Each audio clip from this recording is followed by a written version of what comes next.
Hey everyone, it's Rob from Hypop and welcome back to another video. Today we're diving into a new product review for the Boling BL-A60 LED light, but I'll be doing it a little differently. Moving forward, we'll be rating products on 10 factors that truly matter, in which will hopefully assist in your decision-making process on if this is the right product for you. So let me know in the comments section below if you prefer this format or any feedback that you have.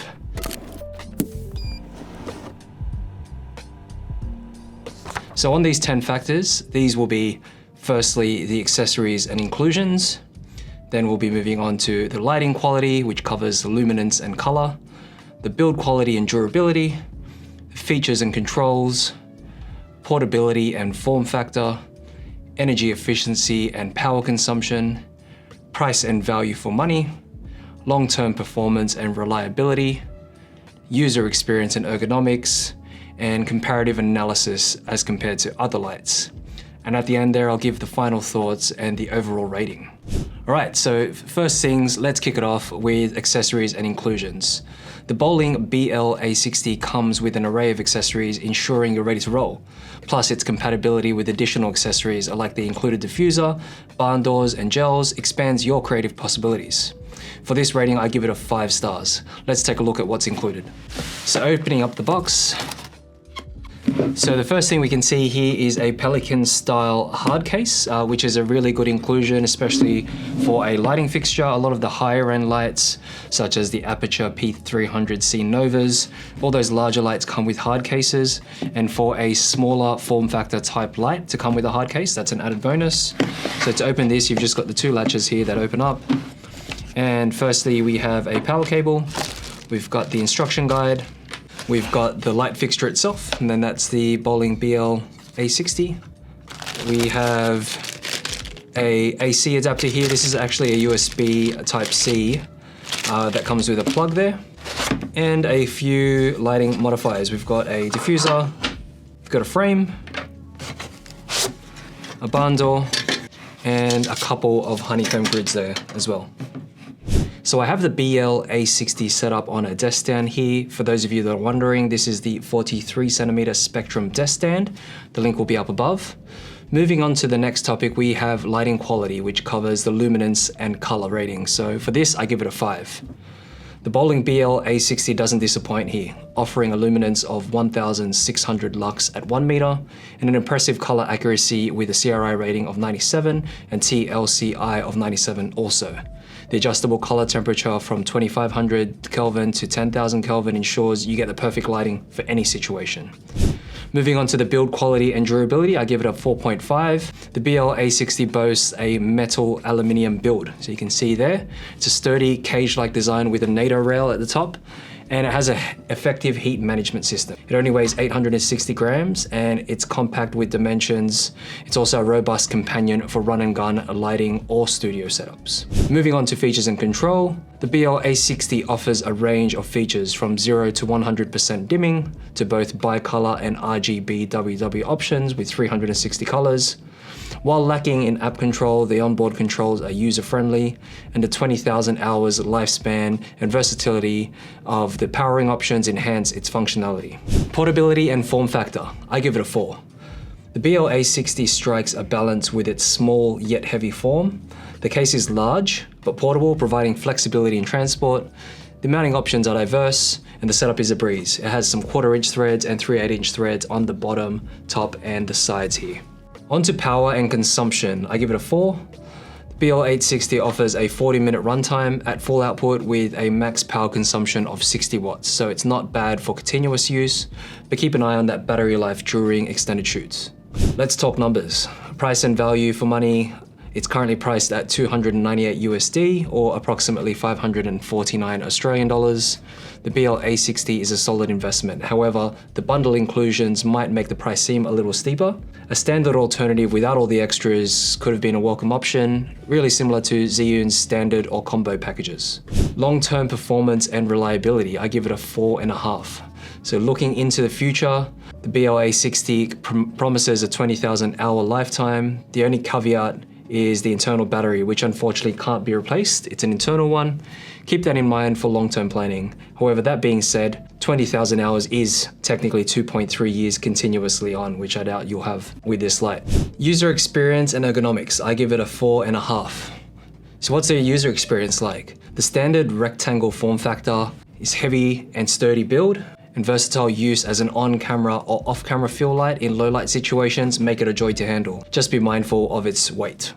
Lastly, let's stack it up against the competition in a comparative analysis, in which I give it a rating of 4. Compared to the Aputure MC Pro, the Zhiyun M20C, and the Godox FH50R, as well as the Rotolight Neo 3, the BL-A60 holds its ground. While not the brightest, its overall performance is commendable for such a small light. As an example, the Aputure MC Pro has a lux rating at 365 lux at 1 meter.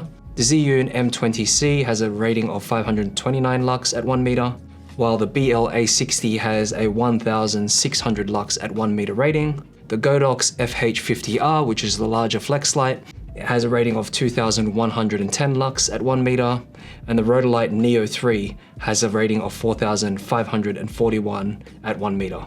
So taking a closer look at some of the physical features of the BL-A60 here, we have some mounting points along the top here along the NATO rail. You've got a 1/4 inch thread on the right side, the left side, and 2 at the center.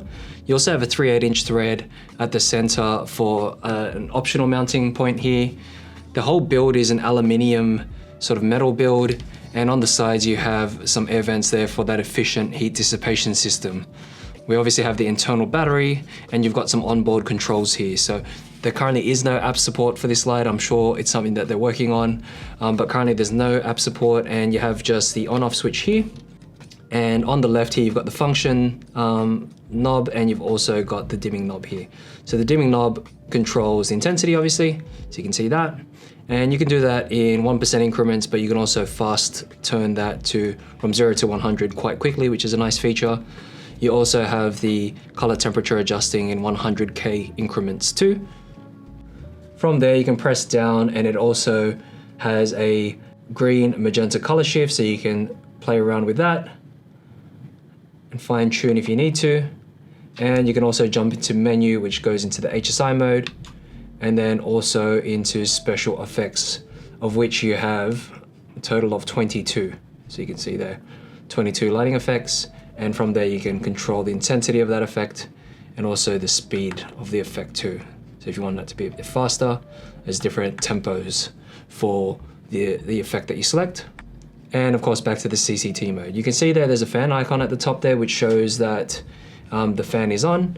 You can hear the fan, so if you have this mounted on a camera, for example, or close to a microphone, that might be something to consider. If it's not a really audio sensitive environment, this is perfectly fine. However, if you have it mounted near the microphone, just make sure that you take note of that. And you also have the battery indicator at the top there. And of course, you've got the wireless mode here. So that's why I'm saying in the future, Boling will definitely have app control with this. Now, the unique thing about this light here is, we'll turn that off first, is the mounting system for the modifiers. So you can see these are the modifiers. This is the cage here. All you need to do is just snap that on, and that all clicks into place. There's a little latch here that locks all the modifiers into place. So if you were to say use the diffuser as the first one, it just simply slides. So with one finger, you'd hold down the latch, slide it in, and that latch locks it into place so that doesn't slide out anymore. And that's the diffuser there. So if you wanted to add additional diffusion to the light, that's a nice way to do it. And of course, you have the honeycomb grids. With the honeycomb grids, there's 2 lines that line up here with the little sleeve it fits into. And then just make sure you slide that in properly. There we go. And then you just lock that into place. So there's a wider grid and also a narrow grid here too. There's 2 included. And then of course you've got the barn door. Same thing with the barn door, it's got a metal rail at the back here, you just need to slide it through. And the barn door is great for cutting the light, directing the light. If you want it to go a bit wider, if you want it to go narrower, barn door is great for that too. So the overall rating for the Boling BL-A60 after we tally up all of those 10 factors is 44 out of 50.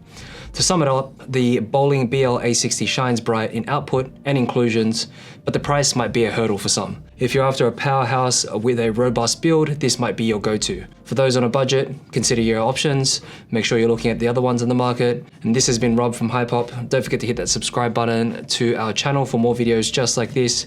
Hit the notification bell to keep updated with any new content we release. Leave a like on the video if it's helped you, and feel free to leave down in the comment section below your thoughts, or if you have any questions about the Boling BL-A60. Follow us on socials, the links are down below, and visit our website, hypop.com.au. Thanks for watching.